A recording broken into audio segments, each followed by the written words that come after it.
Hello everyone. So today we are going to do some rubber cove base. Let me show you what I got here and we'll go over kind of how you do this. So I got the flooring all down. And we're going to put some of this 4-inch rubber cove base up on the wall to kind of finish that off. And what I like to do before I do it, these walls, some of this building, I don't know if it's old sheetrock or well, some of it's new, but some of it was existing sheetrock. And the sheetrockers, bless their heart, they kind of leave some extra mud on the walls for you sometimes. So what I'll do is just take my 4-inch scraper and I just kind of go along the wall here, and I'll go around the room and knock some of that off, make it nice and flat. You're not going to make it perfect sometimes, but you just do what you can. So, but I've gone around this room and I've knocked that off, and so we're getting ready to put some of this cove base up and finish these rooms out. So what I like to do is I got my 100-foot roll of this, 120 feet actually, and I'll just take it and kind of lay it out.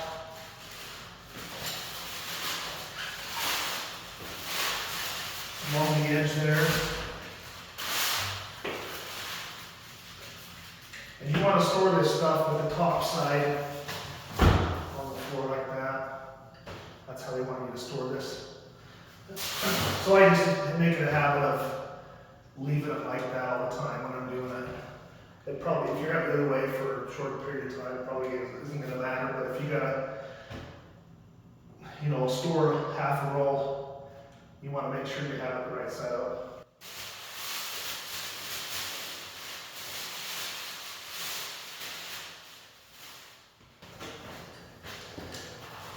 And when you're doing these inside corners, what I like to do is just cut that down a little bit. You can see that. What that'll do is just overlap that next piece, and it makes a nice clean inside corner. I think there's probably some guys that like to run this in one piece around the inside corners. I never have. I'm not even sure how you get them nice and tight in there, that way, but maybe you could score the back of it, or there's probably some tricks to it, I'm sure, that I just don't know about.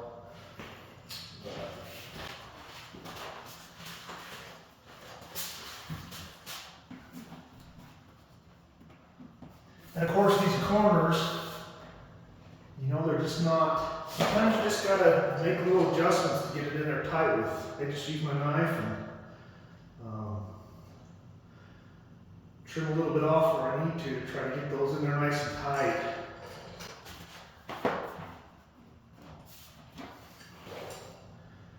Because I've cut these corners with my speed square, and that doesn't mean they're going to lay in there tight and together either.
And I like to use just one of these tips for my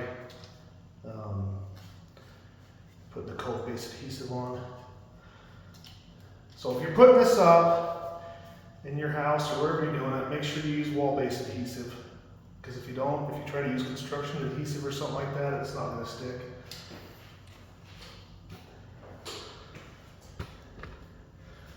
And there's kind of a, I don't like to get it too close to the top, because if you do, then it starts to ooze out the top, and then you've got to clean all that up.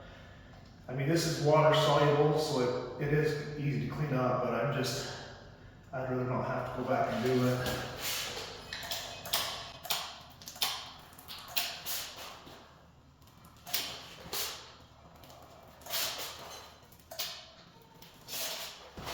On those tips, they last,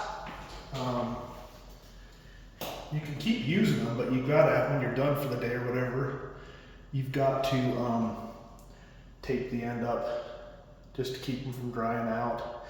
Even when I'm working, doing it, I will just throw a wet rag, it catches the excess glue and everything, and then it keeps them from getting dry on you as well.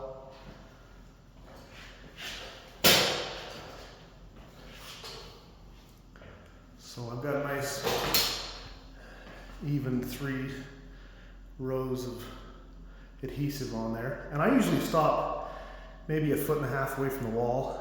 And what I'll do is I'll start putting this up, and then when I get to that corner, I'll make a little notch in the top of that base, and then I can pull it back and just cut it.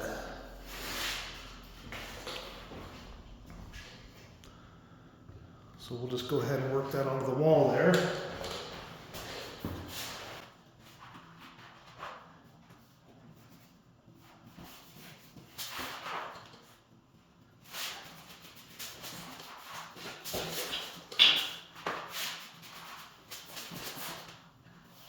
So you'll have to just keep going back. I just go back and put my hands across the top. It takes a minute sometimes to get it nice and tight against the wall.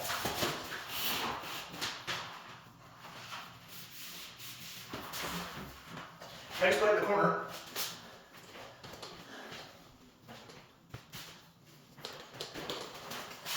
I just get that in the corner, and then I'll make a little notch at the top like that. And I pull it back.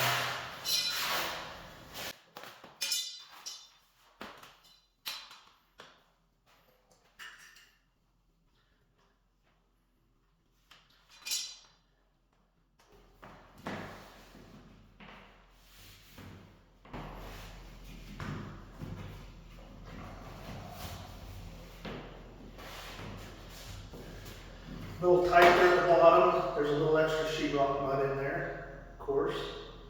So just notch that a little bit. Should lay in there pretty flat now. Make sure you take a scrap piece of material to cut your base on, because you, of course, don't want to cut into your new floor either. So, and I just pull back that back a little bit.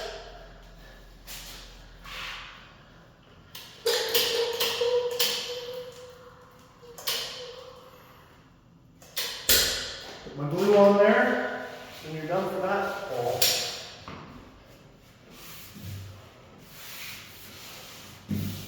When you start rubbing that with your hand or whatever you're going to use, you can kind of feel that, or hear that glue kind of oozing back up, and it's starting to, it's pushing, a lot of times it's just pushing up to the top too, and making that, getting that bond up there at the top.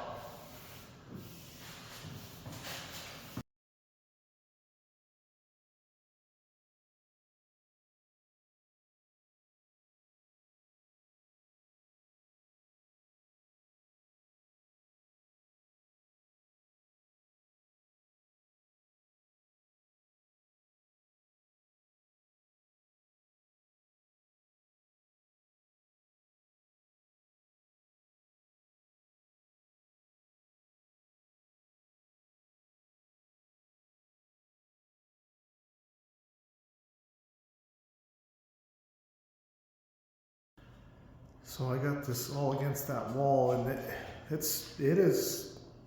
takes some work to get it into that heavy textured wall like that and get a nice tight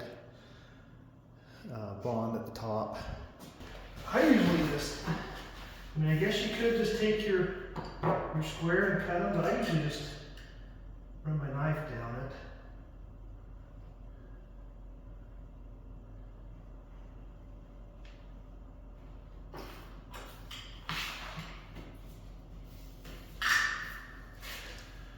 I don't know if you can see that, but I mean, I haven't even glued it yet right there in the edge, and it's pretty tight, so we'll just add a little bit of, oh, I'm running glue over there. That's why you put it on the towel, on the rag. But I'll just finish that edge off there.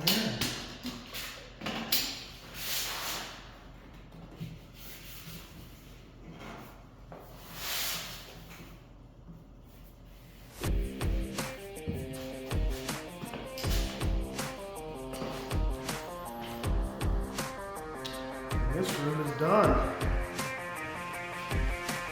Now the fun stuff. Let's go do an outside corner. Okay, we're going to work on this outside corner here. I'm just going to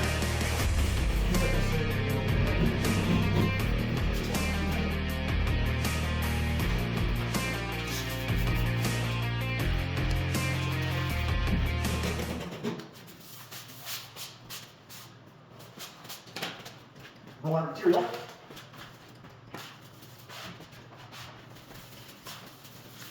So they do make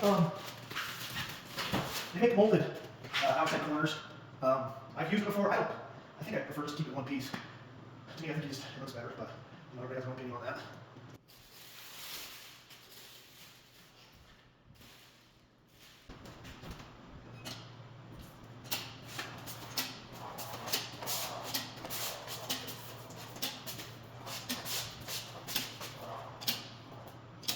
I'll run it like 1.5 feet away.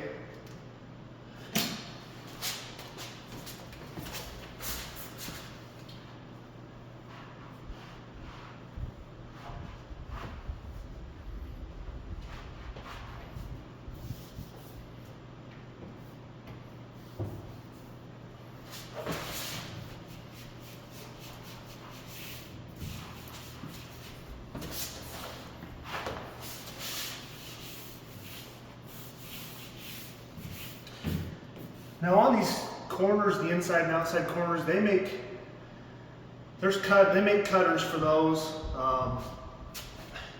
Most of the time, I mean, this is just your basic 4-inch coving with a toe on it. I've never seen the need to, I mean, I don't do a lot of the real custom, I mean, they make some real thick custom rubber base, but I don't do that much of it. It's very rare that I touch it, so I've never felt the need to spend the money to get the cutters, because they make a cutter that cuts the inside and the outside of these. So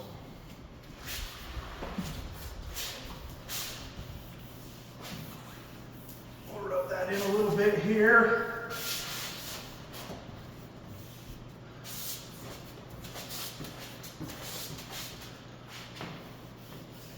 So what I usually do is just run my knife along that edge.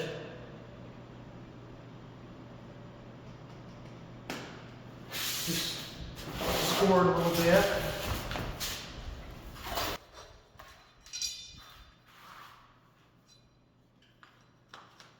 I'm going to put a new blade in.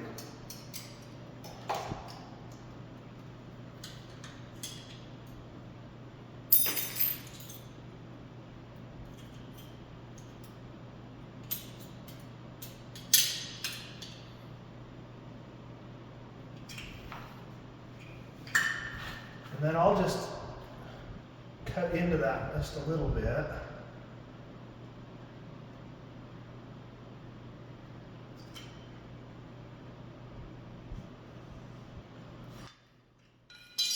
Not much, you definitely don't, I mean,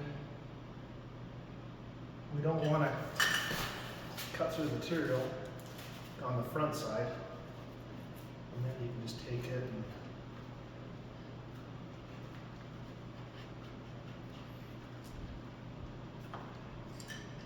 and then we'll just shave some of that material out of there.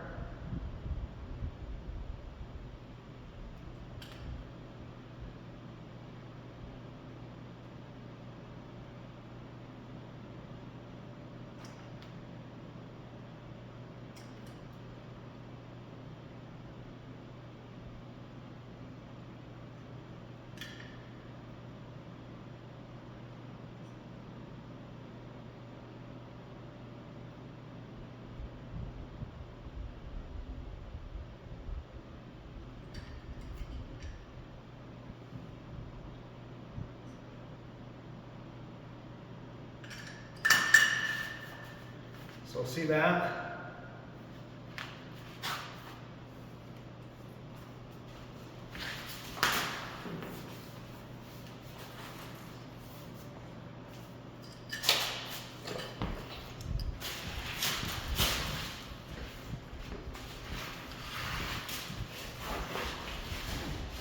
Guess I better glue it first.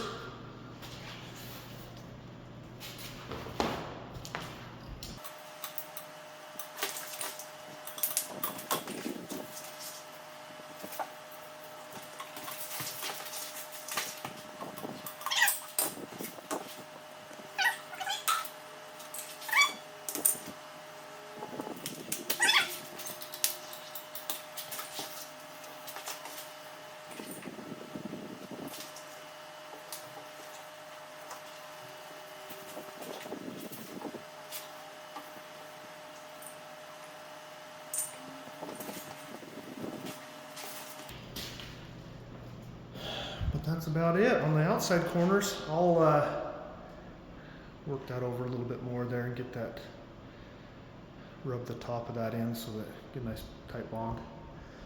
But believe it or not, right through there, they ground probably 3/4 of an inch of concrete out of here, and then I, of course, floated it 3 or 4 times to get that somewhat flat there. But okay, well, that's it for today's video.